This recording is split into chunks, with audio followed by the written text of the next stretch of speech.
All right, so we have covered a lot of time so far. By the end of today, we'll have covered 1,000 years in just 3 weeks.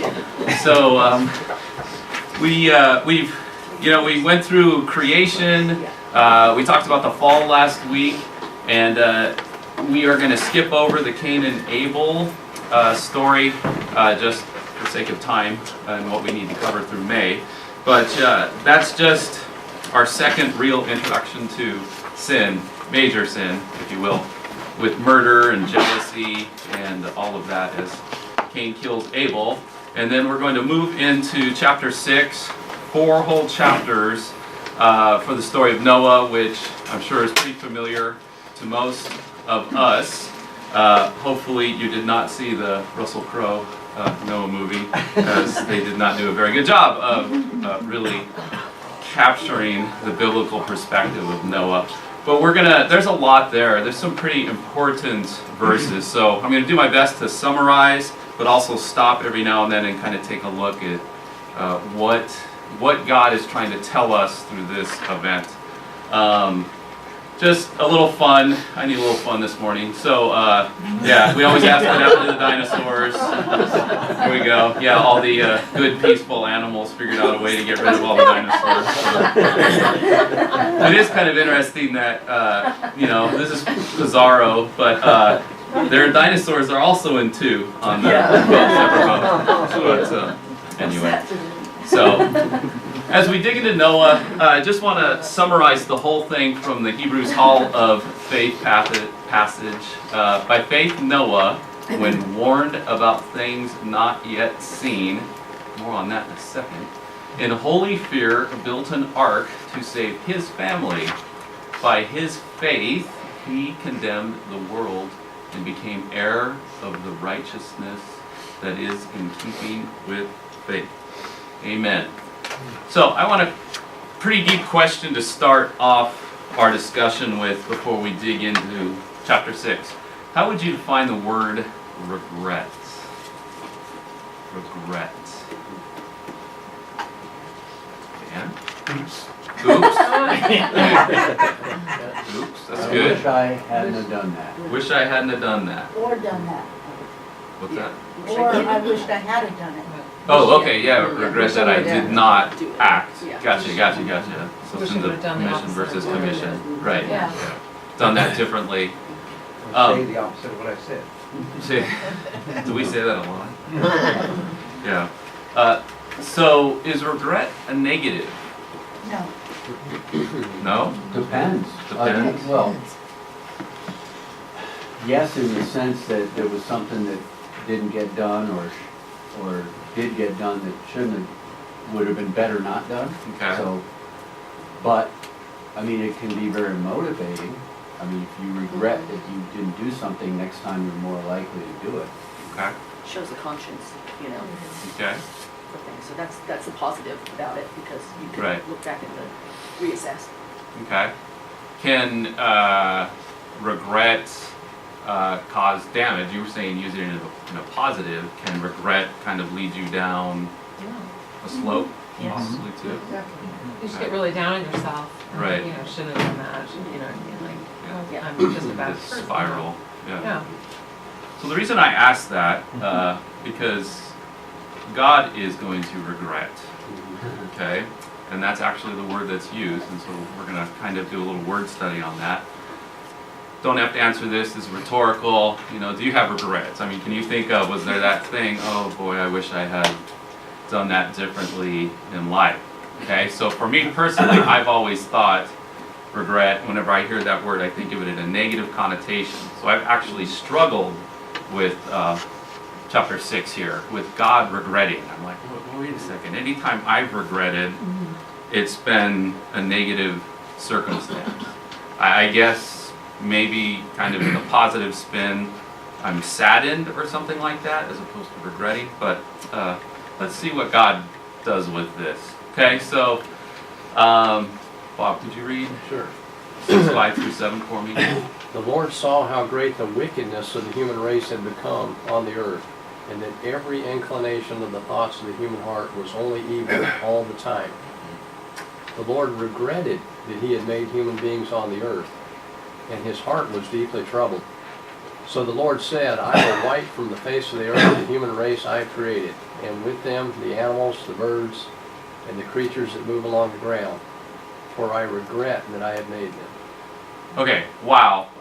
Great way to start off a wonderful, fun story, right? I mean, think about it. How many of you, in your nursery or whatever, had that beautiful picture of rainbows and nice animals and Noah's Ark, and it's all fun and happy and everything like that, right? Okay? You think about it. I mean, they even have, what are those little, I don't know, you can go to Lifeway and buy just cute little things for the Ark and all that. But that's not how it starts. Okay, I mean, the whole act of the flood, and then of course leading to the rainbow, which is a wonderful thing, was a this is troubling. This verse is troubling. And the one thing that always pops up for me when I look at this verse is, wow, it could actually be worse, or have been worse back then than it is now, right? I mean, in what we're seeing in our world and have seen historically, especially for the last 100 years or so, they say on average there's something like 33 wars going on at a time annually.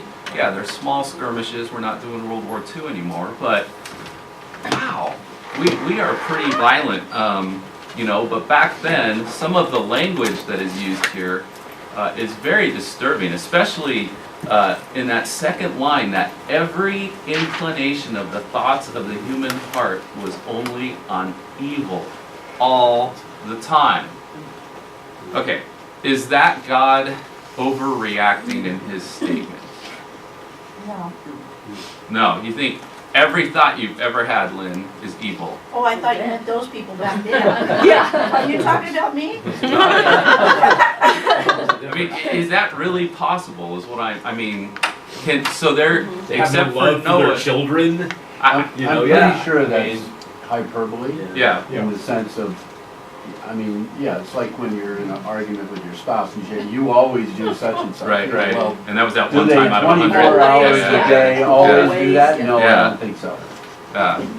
But we can probably argue a majority of the time here, possibly. I mean, if you are introspective and selfishness, et cetera, et Well, cetera. isn't that the time when, I don't know, because I'm not that great at this yet, but isn't that the time where they were all having those big sex parties and they were burning their children and doing... No, that actually comes later, Oh, okay. which is even more scary, isn't it? Yeah. So what But were he'd already these people promised that he doing? wouldn't flood the earth. So, The only thing that we are really, really told is violence. Yeah, it's hard to imagine Verse 11. Yeah. this without Washington DC. Well, elaborate on that, Dan? Oh, just, when you see everything on TV, it's just, Yeah. you get the idea that, hey, we're right back there. Yeah. Do we, can we learn from our past? Can we, We've regressed. what's that? We've regressed. Well, it's interesting that probably rhymes with regret. Regrets. Yeah, and so, I mean, this really should cause us to step back and be introspective into, our own role in humanity as we're supposed to be the reflection, the image bearers of Jesus, the Prince of Peace. And, that every inclination, we all know, I mean, do I need Satan to be around to cause me to do evil? No, I can do evil on my own pretty easily, unfortunately. But just having Satan being that main creature, Genesis 3, and here we are just a few chapters later, he's got to be happy, right? Yeah. Is that in all translations, regret? No, I'll look at that in a second. Yeah, it's not always regret. Sometimes it's a little, what I would say, softer. Yeah. So, And how many keep going, years, keep going. how many years in between the beginning and Noah started making it? So about 1,000, Oh, I'm sorry, okay. yeah, about 1,000 years from Now- Adam to this. With him being all-knowing, Yeah.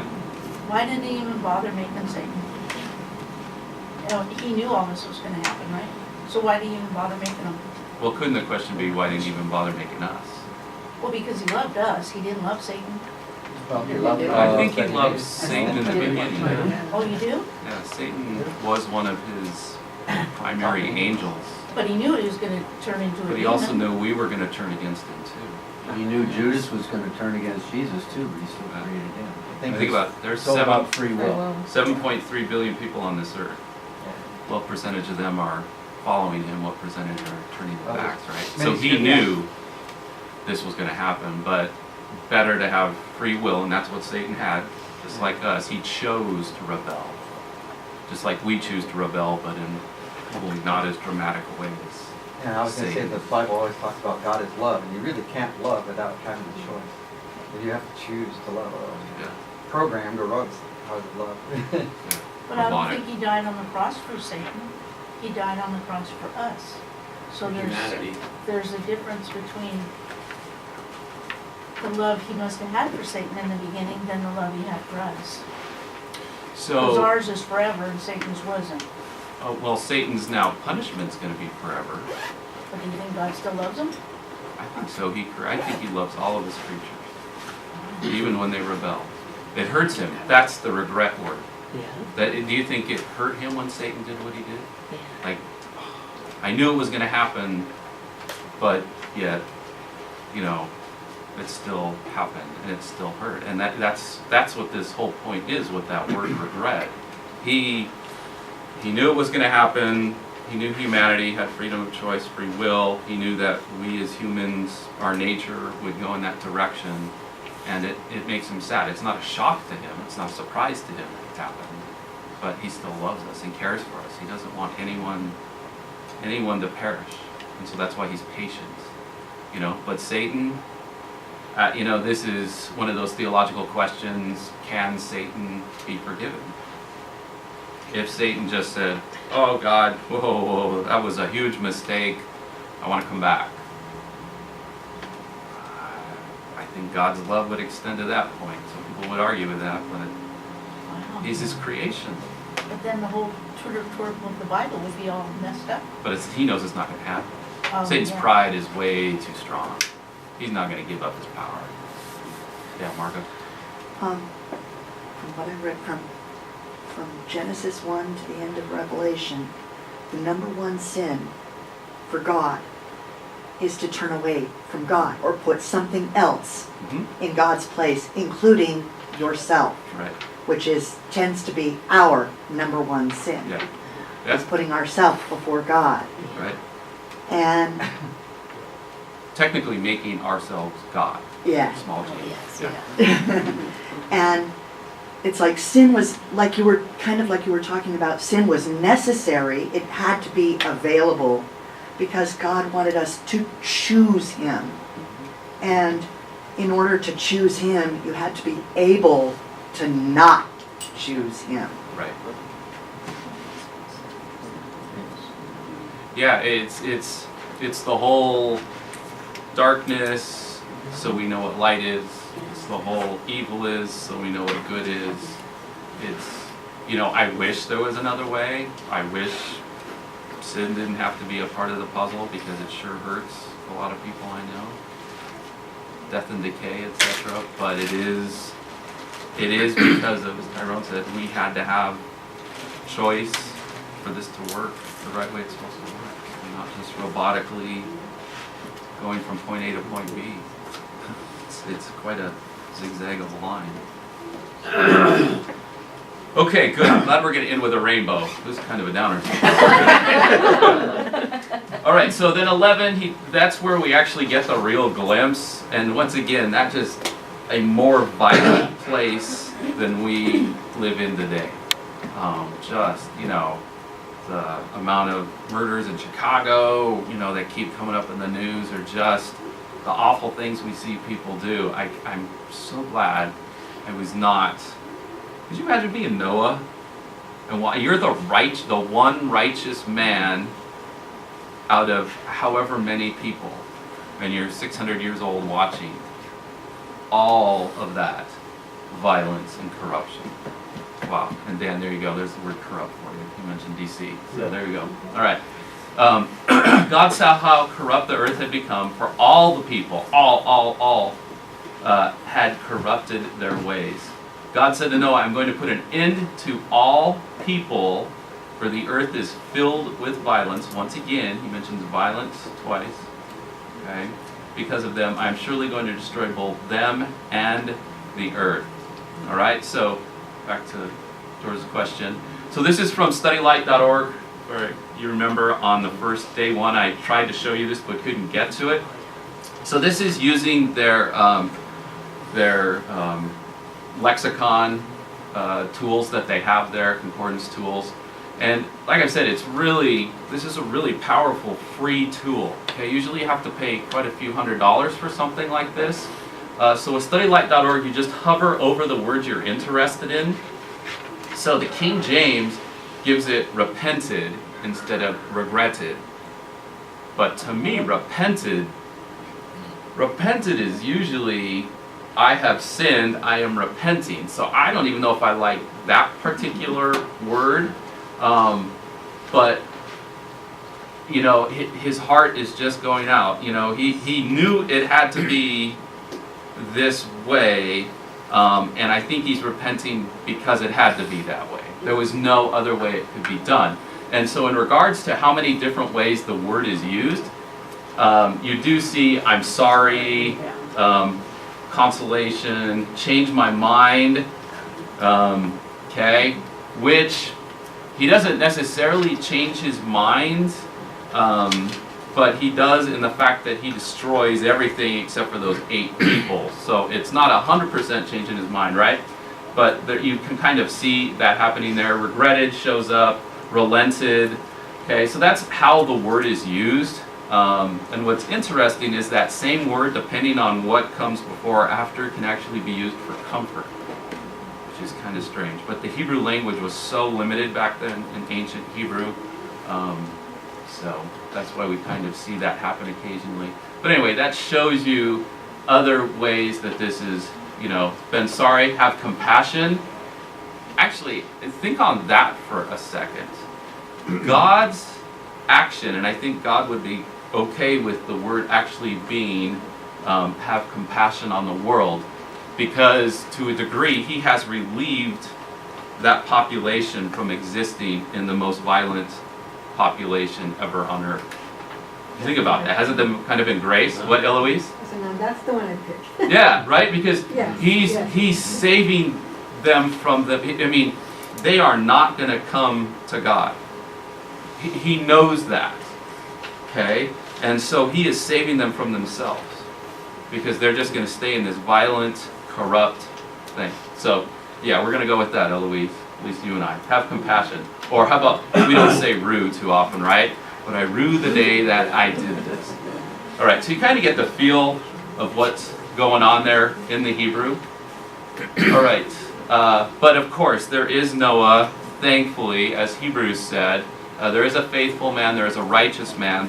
So, righteousness is the word attributed to those who followed God, even though at this time, Noah, there is no 10 Commandments, no book of Leviticus, you know, the laws in Exodus, etc., the sacrificial system. But he, as well as Cain and Abel, you know, they know that they should sacrifice, they should offer to God, they should give their best to God. Abel, obviously, a little more than Cain. But they know that they needed to go through those types of acts to acknowledge God. And so he is considered a righteous man, so faithful man. Blameless among the people of his time. Honestly, that probably didn't take too much, right? In comparison with what was going on back then. And he walked faithfully with God. So this is a good guy, okay? The only good guy. We don't even know how good the other 7 are that are saved if you think about it. Notice it does not say Noah and his family. We don't know anything about Noah and his wife. We know that there's some issues with the sons. One son really messes up. The other 2 seem to have a clue what's going on. But it's really interesting that he probably is the one lone figure among this entire world. Okay? Yeah, Scott. Including all his forefathers, who most of them are alive from Adam. If you take the genealogy, Yeah. literally. I mean, Lamech and Methuselah are still alive. His grandfather, his father. You know, Yep. all Adam's barely not there. Right, If you right. take a literal 1,000 years. Yeah. They're all evil, corrupt, violent, not worth saving. Yeah. Well, I mean, there's a population that comes from Cain, obviously, right? We already saw what he was capable of doing. Yeah, they all could trace, even though it's been many generations, you know, to Adam. And he lived 700 or 800 or 900 years, I forget. So Yeah. it's barely. Man, they just had Grandpa Adam's funeral. Yeah. 150 Which is just so years weird to ago, think and about. like, You've got, yeah. you know, 10 generations interlapping. Yeah, we can't fathom this, obviously. All right, so floodwaters will come. So God appears to Noah, and of course, if you want a refresher, watch some good old, Bill Cosby and Noah. He did a really good job of that. Floodwaters come, or will come, and he says, I am going to destroy the entire earth, okay? Not just mankind, but the animals as well. Okay, everything is going to be destroyed. It's kind of a do-over, if you will. He has some pretty simple directions, but you have to understand that if we take what Scripture has said so far, there has not been rain. Okay, and so for there to be a flood, that concept is really out there. So this really does take a lot of faith to spend a large portion of time, about 100 years, to build this vessel. And just so, you know, think a football field, but 1.5 of a football field. That is huge, huge. They have never built sailing vessels before. This is, you know, but the purpose of this, you have to understand, it's going to look like a shoebox, and it's simply just to float. That's all it's supposed to do, float and preserve life, at least the life that God wants to save. Destroy all life, take 2 of each kind, male and female, and animals, birds for sacrifices. So, you know, male and female, they came. God's actually going to call them all to start journeying into Noah's Ark. And then there's also those animals for sacrifices at the end of it when Noah's, thankfully I'm on dry land. Wow, because it's going to take 371 days if people have different numbers. But if you take all of the 40 days of rain, etc., it's like about a year that they're on this stinky, smelly. You can imagine, like, could you live in the zoo for a year? They probably just pushed it out the window into the ocean. Oh yeah, no, of course. But still it's gonna stink. Yeah. It's gonna stink, but Yeah. I think it went. Well, so the one interesting thing, in the directions, God does not talk about the poop deck. He doesn't say leave the bottom. I mean, that's what they do, right? On vessels, is leave the bottom. You know, nothing else is down there. It just. So I don't know, but yeah, there's. Who knows?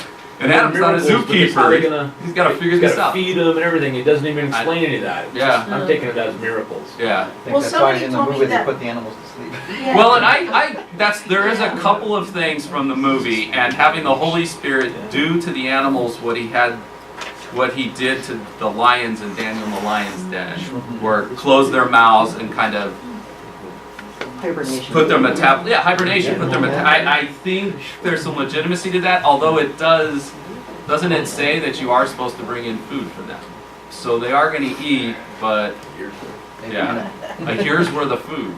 It's crazy, but yes, it was not. That'd be a miracle. I can imagine. Can animals get seasick? I just wonder. Yeah, they can. I mean, It does not say, but so they must have just been vegetarians on the boat too. I think. I don't think they're gonna have a fire on a wooden boat. I don't think, right? So, I mean, those are things we don't know that are fun to like. Okay, how did that one work? Your snake. Hey, if you mess up, Mr. Animal, guess what happens to you? Like No, but Adam, if- hungry. Adam and Eve never had a childhood, and they never had a belly button. Well, that's true too. Yes. Yeah, they didn't. They, They didn't. yep. Start out as adults. Skipped all the fun stuff. You know. All right. So food for all the animals, and then they go into the ark. And this, so there's so many like little steps of faith for Noah here. So Noah, God said, "Go into the ark, and then I will bring the rain." He's actually in the ark for 7 days before it rains. I mean, what's he thinking? You know, okay, God, I did this, we went through this, you know, now they're really gathering around making fun of me. Wow, I mean, that would have taken a little bit of, you know, a little bit of faith to do that, okay? And then, here comes the 40 days, 40 solid days of rain. And, you know, we in California, I don't know, over the last 5 years, would we enjoy 40 solid days of rain? Possibly. It would help our aquifers, but it would probably all go out to the ocean. But, you know, this is pretty intense. I am reading a diary of one of the young women who was in the Donner Party, and it was one of those, so it was actually a La Nina year, but it was the La Nina year that forces the moisture up somehow, even though that seems like that's supposed to be El Nino, but without getting technical. And so far, they had a week-long snowstorm in October, a week-long snowstorm in November, and then as they're trying to get over the pass for help, a 10-day intense snowstorm. And so at this point in December, by Christmas time, they already have, they think, around 20 feet of snow on the pass.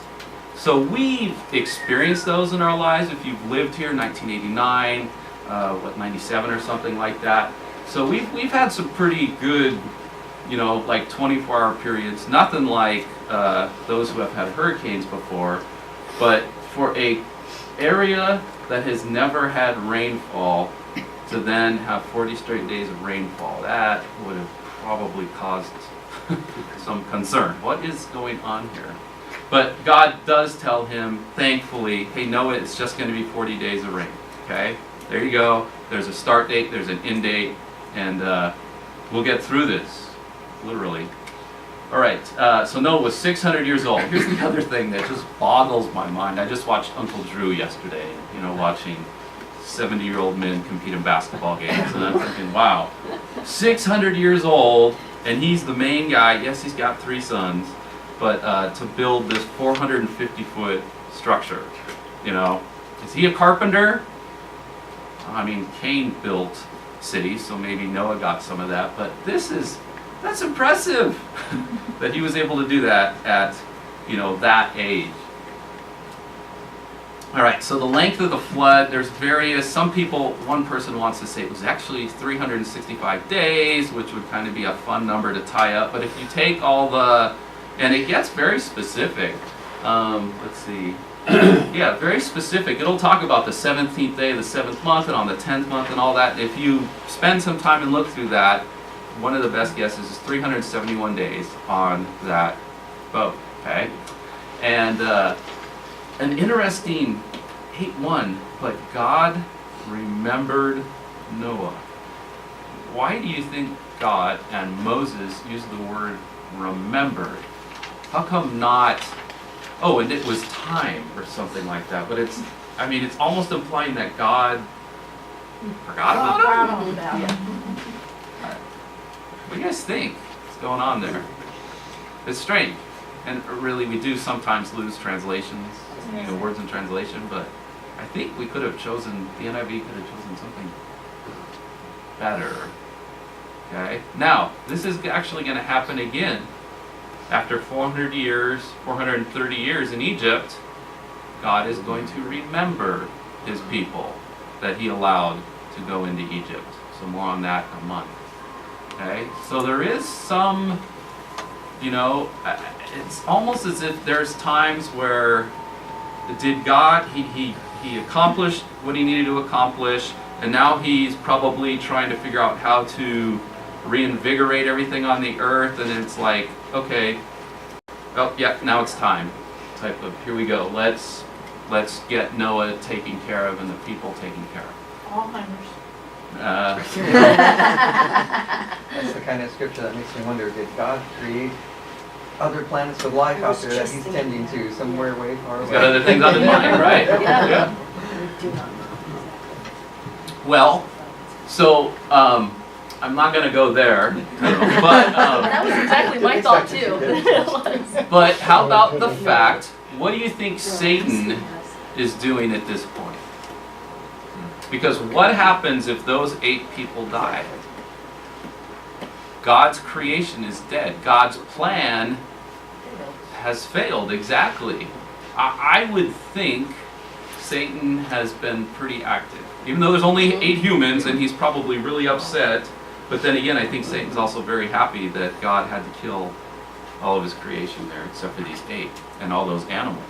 Yeah, so he's chomping at the bit for those 8. Yeah, I'm sure there's something going on in heaven right there, a spiritual plane, like, okay, what's going on? What's going to happen with them? So I wonder if that's what's on God's mind. If you can, God has a mind.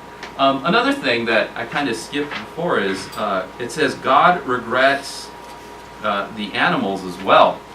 Is any of this the animals' fault? No. It's all the humans' fault.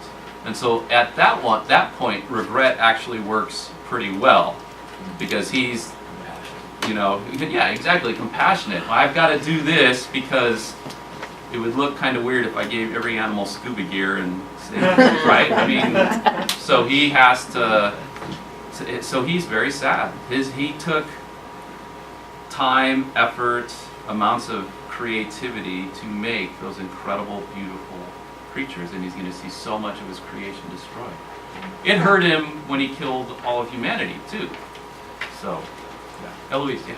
Do you think that some of the animals that were originally there with Noah, do you think some of them didn't make it to the ark, some of them didn't get carried up and said, oh, we need those animals?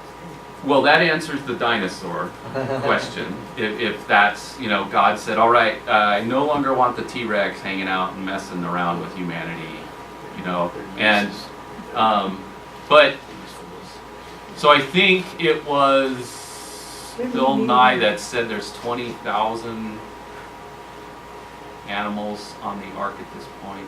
I mean, so if you look at speciation going back, so that's a ton, right? But God is the one who calls them. Noah doesn't have to round them up. They just start showing up. So he brings in the ones that he wants to bring in, including the creepy crawler snakes, including, obviously there's going to be bugs, right? Back to day 1, right, when we asked, what about the bugs? So, Scott, I'm sorry, so no oceans before the flood? There are oceans. So that obviously brings up a difficult thing. All of, what happens with the fish? Freshwater and saltwater now brought together. Yeah. Well, it says all the animals on the face of the earth. It doesn't say anything about the whatever creatures that are already in the water. Yeah. So I don't know. I mean, we know that they can't, but obviously they're here, I'm curious, right? do There wasn't aquariums on the ark, right? Yeah. theologians ever believe that he only obliterated, flooded a part of the planet, where, there was a part that wasn't actually flooded, but where the cradle of life was and all that life, that was all destroyed. So theologians, there's people who have studied this, and there have been a number of localized major floods. There's one that happened in China about 1,000 or so years ago, which covered a very large amount of China and would have destroyed all life. So it is not beyond the realm of possibility. If his only purpose is to simply destroy humanity, humanity has not branched out. So there are some people who believe it was a localized flood, because that would provide answers to so many of those nagging questions. But the Bible, he says in 2 different places, all the earth. So if you're going localized, you put in known earth, right? So Did I answer that okay, elders? Truthful. Yeah. Yeah, and it's if you look at that area, especially where Ararat, the Mount Ararat is, there is actually a pretty natural indentation where there's mountain ranges on either side. So Well, when he says all the earth, was the earth the same earth that we're on right?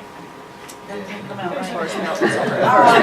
Oh, it'll look the same. It was that, it was a flatter Made of Was water. it flat or mountains in the same Or- places? or, Is that what you mean? Was it a littler Pangea. earth back then That's- than what it is now? I mean, back then when he flooded the whole earth, Yeah. was there a California and a Oregon Yeah. and everything? Yes. There was? Yeah, if you take Oh, day okay. 3 in Genesis 1, there are continents in day 3 on Genesis 1. So So yes, there- so So that the is lands those are divided. land masses, Everest, Hawaii. So there are They were all bodies of there water then. then. Although Yes. it might have been one big Yes. giant continent. Well, no, but it sounds like in one that Pangea has split Oh, in day 3. oh. Because then now you've got your oceans, Oh, gee. yeah, so. There just was no people in California back then. Right.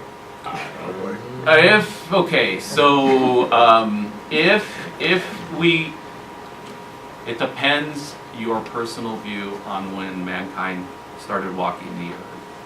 And it depends if this flood really happened 5,000 years ago, or if we're the old earth people who think it was probably a long time ago.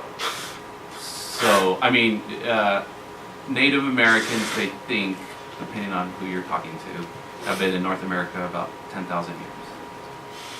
So, but obviously, if you believe the genealogies and Adam was 6,000 years ago, then that's obviously a problem. So, there's some of those Okay. things that go down to what is salvation, what is salvific information, what really matters, and what are the things that are kind of, we can debate and have fun about, go with that. So, yeah, I mean, because you have to answer what continent has one of the larger amounts of dinosaur fossils? Well, our continent, North America. If you go from Montana, Wyoming, down to Arizona, there's a ton of dinosaur fossils. So, what do you do with that? And the cave paintings. Well, didn't Yeah. that little cartoon say they missed the boat? That's it. Yeah, So there you go. exactly. And that person was alive back then, and you saw exactly what happened. So, They missed the yeah. boat. There's That another, was the cave maybe, painting. there's some theories on dinosaurs, they didn't have to have full-grown ones get on the ark. You could get, Yep. Yeah. little smaller ones on board, and they could have gone through the flood, but then not lasted long afterwards because the climate change probably Yep. before the flood and after Yeah. the flood. Yeah, and we have had glacier ages, and I mean, we look at Yosemite, we know those, so could they have withstood that? And another point about the animals onto the ark, thanks Tom, I forgot about that too, is more than likely those animals are infants of the species. Because think about it, would you bring for an entire year adults on, a male and a female?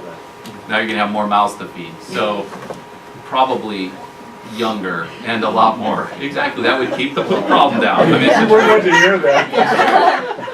I'm pretty Oh, sure thanks. by the time you got off the ark, there were more than 2 rabbits. I think so. Oh, yeah. Now, what is he? No, I think they're eating the rabbits. Like, that would be That's the how you feed all the Yeah. lions and tigers. rabbits. And what's the other little rodent that does the same thing? Oh, that's a But good. they had, because rabbits hadn't been taken off the list that you could eat because they chew a cud, but they don't have. Yeah, we're not there yet. Right. Right. Yeah. I like- Bless you. All right. But there's no restriction on what lions can eat. I don't think they check, huh? Is this kosher? There's no kosher. Yeah. There's a stamp on that rabbit. All right, so just kind of want to wrap up Noah a bit. So then we have this interesting thing where he sends a raven out, and then a dove out, and then another dove, and the second dove actually brings back an olive branch, which shows, oh, there's some growth. So that just kind of opens up an issue wait, if everything was destroyed, would an olive tree have grown in?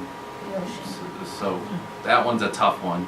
But he brings back the olive branch, and then he waits a little longer, and then he sends the last dove out, and that dove doesn't come back, and then he knows, all right, here we go, dry land. So, So and where that's did all the water go? well, it would I mean, if you evaporation. got that much Well, water. well, so if we take everything as, literal, the 17th day and all that, so it rains for 40 days, but then you have 330 days without rain. If I mean, he doesn't mention rain, it probably rained, but it is an arid region, so it probably just evaporated. And we know, like, if we were to get that right now, what did they say? It would take 100 years of El Nino to fill up our underground aquifers because we depleted them so much in the Central Valley. So, like, if they were in the same situation as we were, because he said he emptied those he didn't use that word, but he emptied the aquifers, so it probably seeped pretty quick, and then evaporation too, because you're in a hot, arid region technically. So yeah, no, that's a great question. All right, so thankfully there's a great end to all of this. Obviously, I mean, if you want to think about Noah and that year on the boat, and what does this mean, and what are we going to do next, and I'm sure he had a lot of discussions with God. I would think, okay, and that's actually back to the movie if you have seen it. That I kind of liked how they had Russell Crowe. He wrestled a little bit with why me, God. After seeing all of that happen, it's like, oh, I know I'm a bad person. Why me? And I'm sure he had some of those talks with God. And I'm assuming that at the end of it, he realized, God really does care for you. And, that's why he chose you to be the person to really start, you and your family are going to start the human race back up. Which is a pretty big deal, I would say. And so God does make this covenant. So a covenant is an agreement or commitment between two parties. You, I'm sure, know that, or a contract, another way. So there's 5 main covenants, okay? There's a few more than that, but there's a covenant with Noah here about I will never flood the earth again. I promise you, I will never flood the earth again. I will never destroy the earth again by flood. That doesn't mean he won't destroy the earth again by something else. He says fire, doesn't he? Not in this, I don't care. Not in Genesis, but I think he says he will destroy the earth by fire. Oh, well, in Revelation, I mean, all bets are off in Revelation when he comes back. Yeah. But he means before Jesus comes back in the end times. Yeah, exactly. He's going to use fire for sure. And then we have Abrahamic covenant, which we'll talk a little bit. We'll get to that next week. But so that's going to be a very important covenant. And both the Noahic and the Abrahamic covenants are one-sided. Okay, usually in a covenant, like Bob and I are going to make an agreement, a contract here, we're both going to sign that contract saying, I'm going to withhold, or I'm going to, do my part in this, and I'll do my part in this. But in Noah, he simply says, I'm not going to destroy. He doesn't say, if you guys remain sinless, or you guys aren't as violent, okay? He never says that. It's just, I will not destroy the earth. Okay, and then Abraham, which we'll talk a lot more about next week, because it's really an important thing, is it's all one-sided. He says, I'm going to do this. Okay, I'm going to do this, I'm going to do this, I'm going to do this. And that's a very important thing. And then we get to the covenants on Mount Sinai. So those are going to be the covenant with Moses specifically for the people of Israel, which is, if you guys turn your back on me, you're going to have some problems. If you guys follow me, I'm there for you. And so we'll go through that a little bit, but and that one's really interesting because in chapter 15, it really explains, they use this, and Scott will probably want to talk about this because he listened to a really good speaker on this, how they went through this whole process. You cut animals in half, and then he walks through the animal, it's all this really cool stuff to like cement the covenant. And then the covenant of circumcision, if you're circumcised, this is Jewish people, then you are committing that, you're a Jewish person, you're a God follower, a person of Israel. And then thankfully, The new covenant is introduced in Jeremiah 31, that there will be something, and here's the actual wording. The days are coming, declares the Lord, when I will make a new covenant with the people of Israel and with the people of Judah. And so this is starting to talk about how this will be a covenant of the heart. And so keeping the covenant up until Jesus would have been a painful, difficult thing to do, and I don't think any human being could really live up to that covenant. You know, the sacrifices, how many of those laws did you break today? Did I ask for forgiveness today? All that type of stuff. And he's going to start with the coming of Jesus, so this is prophetic with Jesus. You know, grace and mercy, it's all going to be different. And thankfully easier, okay, following Jesus as opposed to, you know, slaughtering so many animals as sacrifice. All right, so as I said, the Noahic and the Abrahamic covenants are one-sided.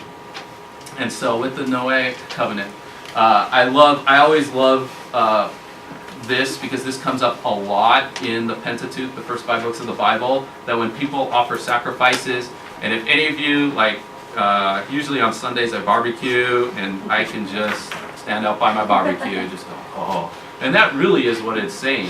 Jesus, God, loves a barbecue. It's the truth. It's the truth, right? So a pleasing aroma. And yes, the aroma really is someone like offering a sacrifice to God, and that's what he likes. But we can all imagine too, you know, that New York with just the right amount of fat on it, God's going, wow, this is good. So we can relate to that.